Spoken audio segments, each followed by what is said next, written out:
दोस्तों, एक सवाल जो हर फ्लैट बायर के दिमाग में आता है, क्या मैं जो फ्लैट खरीद रहा हूँ वो फ्री होल्ड है या लीज होल्ड। और सच मानिए, अगर इस सवाल का जवाब आपको नहीं पता तो आप अपनी लाइफ की सबसे बड़ी गलती कर सकते हो, क्योंकि गलत प्रॉपर्टी चूज करना मतलब फ्यूचर में रजिस्ट्री और म्यूटेशन में ऐसी झंझट जिसमें आपके लाखों करोड़ों अटक सकते हैं। और आज हम डिकोड करेंगे free hold versus lease hold builder flats, साथ ही समझेंगे रजिस्ट्री और म्यूटेशन का डिफरेंस रियल लाइफ एग्जाम्पल के साथ। सो अब बात करते हैं फ्री होल्ड प्रॉपर्टी की।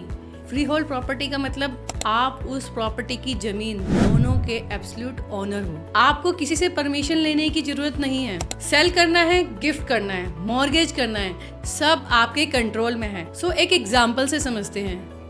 दिल्ली में डीडीए ने कई कॉलोनियों को लीज होल्ड से फ्री होल्ड में कन्वर्ट किया। रिजल्ट, वहां प्राइस 30 to 40% तक तुरंत बढ़ गया, क्योंकि बायर को सिक्योरिटी मिल गई। अब प्रॉपर्टी उनकी कंप्लीट ओनरशिप में है। अब बात करते हैं लीज होल्ड प्रॉपर्टी क्या है। इसका मतलब है कि आप फ्लैट के ओनर हो पर जमीन आपकी नहीं। जमीन प्रॉपर्टी की होती है, जैसे Noida authority, greater Noida authority. Usually आपको 90 इयर्स या 99 इयर्स या जितना भी लीज पीरियड डिसाइड हुआ है उतना टाइम के लिए ओनरशिप मिलती है। रजिस्ट्री के टाइम पे क्लियरली लिखा होता है कि प्रॉपर्टी लीज होल्ड है। सो एग्जाम्पल से समझते हैं।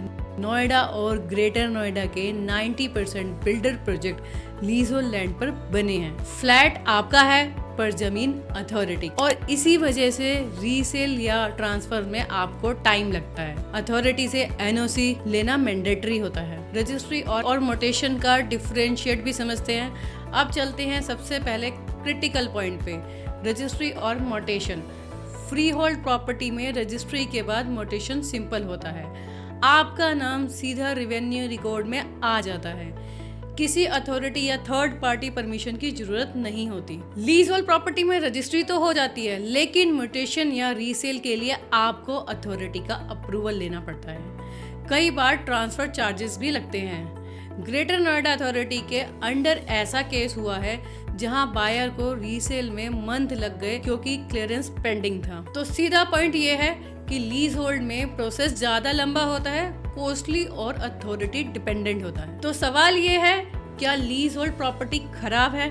जरूरी नहीं। अगर आप इन्वेस्टमेंट शॉर्ट टर्म या मीडियम टर्म के लिए कर रहे हो तो लीज होल्ड प्रोजेक्ट आपको गुड एप्रिसिएशन और अफोर्डेबिलिटी देता है। लेकिन अगर आपको लॉन्ग टर्म ओनरशिप और हसल फ्री म्यूटेशन चाहिए तो फ्री होल्ड ही बेस्ट ऑप्शन है। और ध्यान रहे, इस बार अथॉरिटी लीज होल्ड कॉलोनीज को फ्री होल्ड में कन्वर्ट भी कर देती है, जैसे दिल्ली में डीडीए में हुआ था, और उसके बाद property value instantly shoot up कर गए। तो डिफरेंस क्लियर है, freehold equal to complete ownership plus easy registry mutation, and leasehold equal to limited ownership plus authority involvement. So मेरा काम है आपको सही चॉइस चूज करने में हेल्प करना। अगर आप भी प्रॉपर्टी खरीदने से पहले क्लैरिटी चाहते हो, आपकी रजिस्ट्री और म्यूटेशन सेफ है या नहीं, तो डिस्क्रिप्शन में डिटेल दी गई है, मुझे कनेक्ट कीजिए।